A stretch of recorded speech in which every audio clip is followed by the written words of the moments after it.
বলুন আমিন। সম্মানিত হাজিরিন, এই শাবান মাসের 14 তারিখ দিবাগত রাত, যেটাকে আমরা লাইলাতুন নিসফি মিন শাবান বলে থাকি, অর্থাৎ শবে বরাতের রাত। আর মাত্র 2-1 দিন, মঙ্গলবার রাত্রে বুধবারে রোজা রাখবেন। 14 তারিখের রাত, 15 তারিখের দিন, শাবান মাসের অর্ধ মাস, অর্ধেক দিনকে লাইলাতুন নিসফি মিন শাবান বলা হয়, শবে বরাত বলা হয়। তো রব্বুল আলামিন সূরা দুখানের 25তম পারা, সূরা দুখানের শুরুতে আল্লাহ বলেছেন, হামিম ওয়াল কিতাবিল মুবিন ইন্না আনসালনাহু ফি লাইলাতিন মুবারাকা ইন্না কুন্না মুনসিরিন। রব্বুল আলামিন এখানে বলেছেন হামিম ওয়াল কিতাবিল মুবিন। আল্লাহ কোরআনে কারীমের সুস্পষ্ট কিতাবের শপথ করে বলেছেন, ইন্না আনসালনাহু, নিশ্চয় আমি আল্লাহ কোরআনকে নাজিল করেছি ফি লাইলাতিন মুবারাকা, বরকতময় রাতে। প্রত্যেকে বলুন সুবহানাল্লাহ। আল্লাহ বলতেছেন, আমি কোরআনকে বরকতময় রাতে নাজিল করেছি। ফি লাইলাতিন মুবারাকা, বরকতময় রাতে। ইন্না কুন্না মুনজিরিন, নিশ্চয় আমি আল্লাহ সতর্ককারী। তো এখন আমরা জানি আল্লাহ কোরআনে কারীমকে তো আল্লাহ লাইলাতুল কদরের রাতে নাজিল করেছেন। আল্লাহ স্পেশাল একটা সূরা দিয়ে নির্দিষ্ট করে দিয়েছেন যে আমি আল্লাহ কোরআনকে ইন্না আনজালনাহু ফি লাইলাতুল কদর, লাইলাতুল কদরে নাজিল করেছি। তো এখানে আল্লাহ বলতেছেন, আমি কোরআনকে বরকতময় রাতে নাজিল করেছি। তো এখানে মুফাসসিরিন কেরাম ব্যাখ্যা করেছেন যে শবে বরাতের রাতে রব্বুল আলামিন কোরআনকে লওহে মাহফুজ থেকে আল্লাহ প্রথম আসমানে আল্লাহ নাজিল করেছেন। প্রত্যেকে বলুন সুবহানাল্লাহ। এই প্রথম আসমান থেকে, যেটাকে সামাই দুনিয়া বলা হয়, এই প্রথম আসমান থেকে ধীরে ধীরে ধীরে ধীরে আল্লাহ পাক রব্বুল আলামিন দীর্ঘ 23 বছর প্রয়োজন মোতাবেক আমাদের নবীর উপর আল্লাহ কোরআন নাজিল করেছেন। প্রত্যেকে বলুন সুবহানাল্লাহ। এবং মুফাসসিরিন কেরাম এখানে অনেক ব্যাখ্যা করেছেন আয়াতে কারীমায়। কেউ বলেছেন এই আয়াত দ্বারা লাইলাতুল কদর উদ্দেশ্য, কেউ বলেছেন এই আয়াত দ্বারা লাইলাতুল মুবারাকা অর্থাৎ শবে বরাতের রাত উদ্দেশ্য। অধিকাংশ মুফাসসিরিন কেরাম যেটা ব্যাখ্যা করেছেন যে লাইলাতুল মুবারাকা দ্বারা এখানে আল্লাহ শবে বরাতের রাতকে বুঝিয়েছেন, যেহেতু শবে কদরের জন্য আল্লাহ একটা স্পেশাল সূরা কদর আল্লাহ নাযিল করে সূরা কদরের রাতের ফজিলত আল্লাহ বর্ণনা করে দিয়েছেন। প্রত্যেকে বলুন সুবহানাল্লাহ। এখন শবে বরাত, এটা কোরআনে তো নাই, এটা ফারসি শব্দ। শবে সম্মানী রাত, বরাত মানে ভাগ্য বন্টনের রাত, এটাকে ফারসি ভাষা বলা হয় শবে বরাত। তো এটা আরবি নাম কি? হয়তো এটা আরবি নাম হচ্ছে, যেটা হাদিসে মুবারাকে আছে, লাইলাতুন নিসফি মিন শাবান, শাবান মাসের অর্ধেক, যেটা 14 শাবান দিবাগত রাত, এটা হচ্ছে বাংলা। আরবিতে বলা হয় লাইলাতুন নিসফি মিন শাবান। প্রত্যেকে বলুন সুবহানাল্লাহ। যেভাবে নামাজ কথা কোরআনে নাই, কোরআন আছে সালাত, তো নামাজ তো ফারসি শব্দ। রোজা কোরআনে নাই, কোরআন আছে সিয়াম, আর এটা রোজাটা ফারসি শব্দ। ঠিক তো শবে বরাতের এটা ফারসি শব্দ, এটা কোরআনে নাই। এটাকে আল্লাহ কোরআনে বলেছেন লাইলাতুল মুবারাকা। কোরআনের ভাষায় লাইলাতুল মুবারাকা, হাদিসের ভাষায় নিসফু মিন শাবান। এবং এটার অনেকগুলো নাম বর্ণনা করেছেন মুফাসসিরিন কেরাম। যে শবে বরাতের একটা নাম হচ্ছে লাইলাতুল বারাত, আর একটা হচ্ছে লাইলাতুল মুবারাকা, আর একটা হচ্ছে লাইলাতুল রহমত, আর একটা হচ্ছে লাইলাতুস সাব, আর একটা হচ্ছে লাইলাতুল মাগফিরাত, আর একটা নাম হচ্ছে লাইলাতুল নাদম, আর একটা নাম হচ্ছে লাইলাতুল তওবা, আর একটা নাম হচ্ছে লাইলাতুল নিসফি মিন শাবান, আর একটা নাম হচ্ছে লাইলাতুল সাদাকা ওয়াল বারাকাত। প্রত্যেকে বলুন সুবহানাল্লাহ। অর্থাৎ এই রাত, শবে বরাতের রাত, ভাগ্য বন্টনের রাত, এই রাত বরকতময় রাত, এই রাত রহমতের রাত, এই রাত পুরস্কার দানের রাত, এই রাত গুনাহ মাফের রাত, এই রাত শর্মিন্দা হওয়ার মাস, এই রাত শর্মিন্দা হওয়ার রাত আল্লাহর দরবারে, এই রাত তওবা করার রাত, এই রাত আল্লাহর দরবারে অর্থাৎ গরিব দুঃখীনা মানুষদেরকে সদকা করার রাত। প্রত্যেকে বলুন সুবহানাল্লাহ। এখন অনেকে বলে আমরা শবে বরাত খুঁজে পাই না, আপনি খুঁজে পাবেন কোত্থেকে? এই গভীর নাম মুফাসসিরিন কেরাম এখানে হাদিসে এনেছেন শবে বরাত কোথায় আছে। শবে বরাতে আল্লাহ বলেছে লাইলাতুল মুবারাকা। শবে বরাত কে? আমরা ফারসিতে বলি শবে বরাত, হাদিসে বলে নিসফু মিন শাবান। এখন অনেকগুলো আমি নাম বললাম। এক এক দেশের এক এক ভাষায় সেই দেশের দিনকে করা হয়। আর সিটেঙ্গা ভাষা যে হয় কি সাধু ভাষা হয় না, না হয় ইয়ার রাত তো বাঙিয়ে রইল বলতো সিটেঙ্গা ভাষা এবারে সাধু ভাষা কি হয়, কোরআন কি হয়, ফারসি কি হয়। এখন যদি ভাষা ব্যবহার নাই এলে তার মধ্যে নামাজও নাই, নামাজের মধ্যে কোরআন নাই, কোরআন আছে সালাত। এগুলো অনেকগুলো। এখন আমার প্রশ্ন করবেন যে লাইলাতুল কদরে হালুয়া রুটি খাওয়া এটা কোথায় আছে? এটা আবার দলিল খুঁজবে আপনার কাছে। হালুয়া রুটি খাওয়া, মিষ্টি খাওয়া, সবে বেড়াতে তবরক দেওয়া, এগুলো কোথায় আছে? আরে ভাই ঈদের দিন সেমাই খন, নুডলস খন, পায়েস খন, এই খরা আছে, এই তো বেদা। ঈদের দিনে সেমাই নুডলস খাওয়া এগুলো তো বেদা। স্ত্রীর সময় আজ সানা বুটখান এই তাকে সানা বুট পেঁয়াজ খাওয়া তো বেদা। এই তো হাদিস কোরআন হাদিস আছে না, বড় সানা বুট খাওয়া ঈদের সময় আল্লাহ রাসূলকে জোর হাতে বলি দেনা।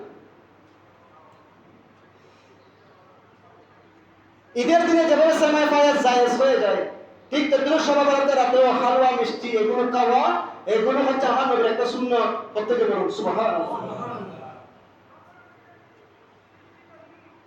এখন আপনার কাছে দলিল খুঁজবে। আর আমরা ইবাদত করি, সাথে সাথে হালুয়া রুটি এগুলো খাই। আমরা এগুলো দিয়ে মুরব্বিদের ফাতিহা দিই, আল্লাহ আল্লাহ আউলিয়া ইকরামের ফাতিহা দিই। কারণ এই রাত্রে আল্লাহর নবীজি কবরস্থানে গিয়ে কি করতেন? জিয়ারত করতেন। প্রত্যেকে বলুন সুবহানাল্লাহ। শুধু তাই নয়, বৃহস্পতিবারের রাত, জুমার রাত, ঈদের রাত, এই রাতগুলোতে আমাদের যত পূর্বপুরুষ দুনিয়া থেকে চলে গিয়ে কবরস্থানে গিয়েছেন, তাদের রূহগুলো আমাদের ঘরের মধ্যে আসে। জুমার রাত্রে, গুরুত্বপূর্ণ রাত্রে, তার মধ্যে আমাদের হচ্ছে শবে বরাতের রাত। এই শবে বরাতের রাতে আমাদের মুরব্বিদের রূহগুলো আমাদের ঘরের মধ্যে আসে, আমাদেরকে এসে ডাক মারে, ও আমার ছেলে মেয়ে, আত্মীয় স্বজন, নাতি নাতনি যারা আছো ঘরের মধ্যে, এটা আমাদের ঘর ছিল, এটা আমার সম্পদ, আজকে তোমরা সে ঘরে বসবাস করতেছ, আমার দেওয়া সম্পদ ভোগ করতেছ। রূহ এসে ডাক মারে, ঘরের দরজা এসে ডাক মারে, আমাদের বিনা সম্পত্তি ভোগ করতেছ, একটু আমাদের জন্য কিছু সৎকার করো না, তোমাদের সামর্থ্য অনুযায়ী আমাদেরকে কিছু সৎকার করো। এভাবে তারা ডাক মারে শবে বরাতের রাত্রে এসে। ওই শবে বরাতের রাত্রে আমরা যখন ইবাদত করি, মুরব্বিদের জন্য দোয়া করি, সূরা ফাতিহা পড়ি, কুল হুয়াল্লাহু পড়ি, দরুদ শরীফ পাঠ করি, কবরস্থানে গিয়ে যখন জিয়ারত করি, তখন ওই রূহগুলো খুশি হয়ে আমাদের জন্য দোয়া করতে করতে তারা কবরস্থানের মধ্যে ফিরে যায়, আফরস্থানে ফিরে যায়। প্রত্যেকে বলুন সুবহানাল্লাহ। হালুয়া রুটির ব্যাপারে আমার নবী বলেছেন, কানা রাসূলুল্লাহ সাল্লাল্লাহু আলাইহি ওয়াসাল্লাম ইহিব্বুল হালওয়া ওয়াল আসাল। আল্লাহর নবীর সবচেয়ে প্রিয় খাবার ছিল হালুয়া, মিষ্টি। আপনি হালুয়া রুটি মিষ্টিকে তো আপনি ঘৃণা করতে পারবেন না। এটা একটা ইবাদতের অংশ, আমাদের সংস্কৃতি। আমরা এগুলো এখন হয়তো আমাদের এলাকা থেকে ঐতিহ্যগুলো উঠে গেছে। একসময় এই দিনগুলোতে রুটি বানিয়ে সিন্নি বা হালুয়া পাকিয়ে ঘরের মধ্যে বিতরণ করা হতো। হয়তো এখন মা বোনরা আধুনিক হয়ে গেছে, এখনো যেখানে পূর্ব আগের যুগের মহিলারা আছে তাদের মধ্যে এগুলো রীতিগুলো এখনো আছে, তারা এগুলো ঘরের মধ্যে বন্টন করত। কিন্তু আমাদের এখন যুগ আধুনিক হয়ে যাওয়ার কারণে এই রীতিগুলো আস্তে আস্তে আমাদের থেকে চলে যাচ্ছে। এগুলো আমাদের পুরনো ঐতিহ্য, মুসলমানদের সংস্কৃতি। এখন মিডিয়ার যুগ হওয়ার কারণে ফতোয়া দিতে দিতে এগুলো, এই ইবাদতগুলো, এই সংস্কৃতিগুলো, এই সম্পর্কগুলো আস্তে আস্তে আমাদের দিকে চলে যাচ্ছে। আল্লাহ পাক রব্বুল আলামিন আমাদেরকে আমল করার তৌফিক দান করুন। প্রত্যেকে বলুন আমিন। এভাবে শবে বরাতের অনেকগুলো, বলতে গেলে অনেকগুলো আমল রয়েছে। যে ব্যক্তি শবে বরাতের 14 তারিখ সূর্য অস্ত যাওয়ার পর সন্ধ্যার আগে, সূর্য অস্ত যাওয়ার আগে কেউ যদি 40 বার লা হাওলা ওয়ালা কুওয়াতা ইল্লা বিল্লাহিল আলিয়্যিল আযীম, 14 তারিখ অর্থাৎ মঙ্গলবারে সূর্য ডুবার আগে, অস্ত যাওয়ার আগে, সন্ধ্যার আগে 40 বার পাঠ করবেন লা হাওলা ওয়ালা কুওয়াতা ইল্লা বিল্লাহিল আলিয়্যিল আযীম। এরপর 100 বার দরুদ শরীফ পাঠ করবেন। আল্লাহ তাআলা ওই বান্দার 40 বছরের গুনাহ মাফ করে দিবেন। প্রত্যেকে বলুন সুবহানাল্লাহ। এবং তার সেবা করার জন্য জান্নাতে আল্লাহ 40 জন খুর আল্লাহ সেবা করার জন্য জান্নাতে তার জন্য নিযুক্ত করে দিবেন। প্রত্যেকে বলুন সুবহানাল্লাহ। আর যদি পারেন শবে বরাতের রাত্রের সন্ধ্যাবেলায় মাগরিবের নামাজ আদায় করে গোসল করবেন। যদি পারেন 7টা কুল পাতা, বরে পাতা নিয়ে সিদ্ধ করে ওই পানি দিয়ে গোসল করবেন। আল্লাহ সারা বছর জাদু টুনা 19টা থেকে আল্লাহ আপনাকে হেফাজত রাখবেন। প্রত্যেকে বলুন সুবহানাল্লাহ। আর না হয় এমনি পানি দিয়ে গোসল করবেন, শবে বরাতের নিয়তে, ইবাদতের নিয়তে গোসল করবেন। আল্লাহ পাক রব্বুল আলামিন ওই গোসলের নিয়তে আল্লাহ আপনার প্রত্যেক পানির বিন্দুতে 600 রাকাত নফল নামাজের সওয়াব দান করবেন। প্রত্যেকে বলুন সুবহানাল্লাহ। এবং ওই রাতে নামাজ করবেন, সূরা ইয়াসিন 3 বার পাঠ করবেন, আল্লাহ রিজিক বৃদ্ধি করে দিবেন। এবং এরপরে দিন রোজা রাখবেন, শবে বরাতের পরের দিন 15 তারিখ রোজা রাখবেন বুধবারে। ওই রোজা আল্লাহ তাআলা যিনি পালন করবেন তার 50 বছরের গুনাহ আল্লাহ মাফ করে দিবেন। প্রত্যেকে বলুন সুবহানাল্লাহ। এভাবে শবে বরাতের যত আরো ইবাদত বন্দেগী রয়েছেন এগুলো তেলাওয়াত করবেন। আল্লাহ আমাদেরকে আমল করার তৌফিক দান করুন। প্রত্যেকে বলুন আমিন। এবং শবে বরাতের অনেকগুলো আমরা অনেকেই নফল নামাজ জামাতে আদায় করি। হয়তো এটা হচ্ছে নফল নামাজ, এটা হচ্ছে উপস্থিত মানুষের উপস্থিতিতে। যদি সকল মানুষ, যেটাকে বলা হয়, এটা আমি সবসময় বলি, কারণ আমাদের আশেপাশে অনেকেই নফল নামাজ জামাতে পড়ার জন্য ঘোষণা দেয় মাইকের মধ্যে, খাবে দাহেবেন লাইরি, বক্তব্য জোড়াবেন লাইরি, নফল নামাজ নামাজ নামাজ জামাতে পড়ে ফেললে মাইকের ঘোষণা দেয়, যেটাকে তাদাই বলা হয়। এগুলো ক্লাসের পড়া। তাদাই মানে আহ্বান করা, ডাক দেওয়া। যেভাবে ফরজ নামাজের জন্য আজান দিয়ে ডাক দেওয়া হয়, এটাকে বলা হয় তাদাই। কিন্তু নফলের নামাজের জন্য আপনি ডাক দিয়ে ডাকতে পারবেন না। নফল নামাজের মাসালা হচ্ছে গুরুত্বপূর্ণ রাত্রে কিছু মানুষ একত্রিত হয়েছে। এখন তারা চাচ্ছে আমরা আজকের এই গুরুত্বপূর্ণ ইবাদত ঘোষণা ছাড়া, হয়তো আমরা সবাই একত্রিত হয়েছি, ঘোষণা করি নাই নফল নামাজ জামাতে হবে। এখানে আমরা যদি সিদ্ধান্ত মোতাবেক একটা সিদ্ধান্ত নিই যে আমরা নফল নামাজ জামাতে পড়বো, তাহলে এটা জায়েজ। প্রত্যেকে বলুন সুবহানাল্লাহ। কিন্তু কেউ যদি আগে ভাগে মাগে আজকে অমুক নামাজ, তাহাজ্জুদের নামাজ, সালাতুত তাসবিহ নামাজ জামাতে আদায় করা হবে, এভাবে আহ্বান করে নামাজ জামাত দিয়ে নফল নামাজ জামাত আদায় করা জায়েজ নাই। এটা কি লাগবে? কারণ অনেকে বলে আমার আরো মসজিদে ঘুমদার বই ওই ধরনের ডাকি ডাকি নফল নামাজ পড়া যায় জামাত, আর ঘুমদার বই তবে নফল মাসালা না জানা যায়। আর আরামে তাই না জানি যোগ করে বলা কি গদ্রিয়ে বড় হুজুর হই। আল্লাহ আমাদেরকে আমল করার তৌফিক দান করুন। প্রত্যেকে বলুন আমিন। এবার আসুন ইবনে তাইমিয়া, যার মৃত্যু 728 হিজরি। ইবনে তাইমিয়া যিনি হাম্বলি মাযহাবের অনুসারী ছিলেন, যিনি প্রসিদ্ধ সালাফি ওহাবি মতবাদের ইমামে আজম ছিলেন, ইবনে তাইমিয়া, উনাকে নফল নামাজ জামাত সম্পর্কে জিজ্ঞেস করা হয়েছে। ওয়াকাদে সুইলা ইবনে তাইমিয়া আনিস সালাতি লাইলাতুন নিসফ মিন শাবান। উনাকে জিজ্ঞেস করা হয়েছে যে শবে বরাতের রাতে নফল নামাজ জামাত আদায় করা হয়, এই ব্যাপারে আপনার মত কি? ওয়াকাদে সুইলা, প্রশ্ন করলেন আপনার মত কি? উনাকে জিজ্ঞেস করেছেন, তখন তিনি বলেছেন ইদা সাল্লাল ইনসানু লাইলাতুন নিসফি ওয়াহিদি আও ফি জামাআতিন। তখন তিনি বলেছেন যদি মানুষ শবে বরাতের রাতে একাকী অথবা বিশেষ জামাত সহকারে নফল নামাজ আদায় করে, কিভাবে? কামা কানা ইয়াফালু তাওয়াইফিন মিনাস সালফ ফাহুয়া হাসান। হযরত যেভাবে সালফে সালেহিন বুজুর্গানে দিন অনেকে শবে বরাতের রাতে নফল নামাজ জামাত আদায় করতেন, হয়তো এটা হচ্ছে ফাহুয়া হাসান, খুবই ভালো কাজ। প্রত্যেকে বলুন সুবহানাল্লাহ। ইবনে তাইমিয়া বলেছেন শবে বরাতের রাতে একাকী অথবা বিশেষ জামাত সহকারে যদি কোনো নফল নামাজ আদায় করা হয়, এটা যেটা বুজুর্গানে দিন করেছেন, সালফে সালেহিন করেছেন, যদি এটা করা হয় একাকী অথবা জামাতে, এটা খুবই ভালো কাজ। প্রত্যেকে বলুন সুবহানাল্লাহ। তিনি বর্ণনা করেছেন, এই কিতাবটার নাম হচ্ছে মনসুর আল বাহুতি কাশফুল কান্না। এই কিতাবের মধ্যে তিনি বর্ণনা করেছেন মজমুয়ে ফাতুয়া ইবনে তাইমিয়া, এই কিতাবের মধ্যে তিনি বর্ণনা করেছেন। এই জন্য নফল নামাজ এটা হচ্ছে আহ্বান করা ছাড়া, এক জায়গায় আমরা একত্রিত হয়েছি, যদি আমাদের মন চাই সবাই যদি মতামত দেয় তাহলে আমরা নফল নামাজ জামাত আদায় করবো, আর না হয় একাকী আদায় করবো। কিন্তু ডাকে শুনে নফল নামাজ এখানে জামাত হবে এভাবে এটা আদায় হবে না, এটা জায়েজ নাই। আল্লাহ আমাদেরকে আমল করার তৌফিক দান করুন। প্রত্যেকে বলুন আমিন।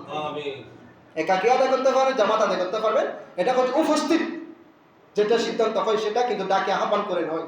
আল্লাহ আমাদেরকে আমল করার তৌফিক দান করুন। প্রত্যেকে বলুন আমিন। এভাবে আজকে আমাদের পুরো এলাকায় শবে বরাতের 3 তারিখ 4 তারিখ হচ্ছে রোজা রাখবেন, মঙ্গলবার রাত্রে ইবাদত করবেন, আর বুধবারে রোজা রাখবেন শবে বরাতের যারা করে।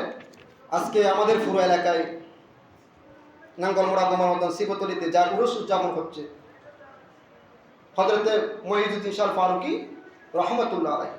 আজকে ওনার আমরা ফাতিহা দেব মসজিদ থেকে শেষে, একদম শেষে। তো ইমাম শেরে বাংলা রহমতুল্লাহ আলাইহি, তিনি আহলে ওয়াল জামাতের ইমাম ছিলেন। উনি দেওয়ানে আজিজ কিতাবের মধ্যে হযরতে মুঈজুদ্দিন শাহ ফারুকী রহমাতুল্লাহ আলাইহি যে আল্লাহর একজন প্রকৃত ওলি, সেটা তিনি নাচ সহকারে তিনি মুঈজুদ্দিন শাহ রহমাতুল্লাহ আলাইহির কারামত, তিনি কেমন আলেম ছিলেন, কেমন কিতাবের গুণী ছিলেন, কেমন শরীয়তের আলেম ছিলেন, তিনি সেগুলো সেখানে নাচ সহকারে বর্ণনা করেছেন। প্রত্যেকে বলুন সুবহানাল্লাহ। এই জন্য আমরা একটু স্মরণ করবো মুঈজুদ্দিন শাহ রহমাতুল্লাহ আলাইহি। আজকে আমার জবান একটু পড়বেন, মারহাবা সদে মারহাবা সদে বাহারে মাওলানা মুঈজুদ্দিন রাসদে মারহাবা। শেরে বাংলা বলতেছেন, শত সালাম শত সালাম শত সালাম হে মাওলানা মুঈজুদ্দিন শাহ রহমাতুল্লাহ আলাইহি। প্রত্যেকে বলুন সুবহানাল্লাহ। পেশওয়ায়ে আলেমায়ে মুক্তাদায়ে ফাজিলা সাহেবে শরাফত সাহেবে তসনীফ দা মারহাবা সদে মারহাবা সদে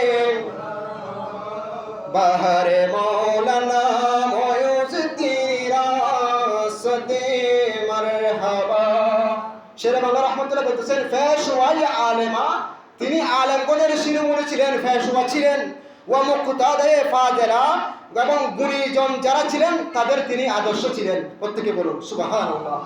সাহেবে ইজ্জত শরাফত, হযরত মুঈজুদ্দিন শাহ রহমাতুল্লাহ আলাইহির ইজ্জত শরাফত কেমন জানেন? সাহেবে তাসনিফ জাদা, তিনি যেভাবে দক্ষ একজন আলেম ছিলেন এবং কিতাব লিখে গিয়ে তিনি মানুষদেরকে দ্বীন ইসলামের দিকে দাবিত করেছেন। প্রত্যেকে বলুন সুবহানাল্লাহ।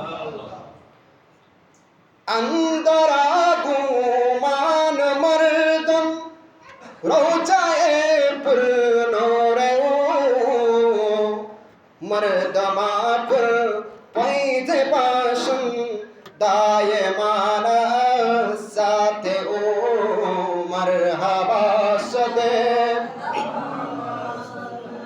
মারহাবা সদে বাহারে মাওলানা মুঈজুদ্দিন রাসদে মারহাবা।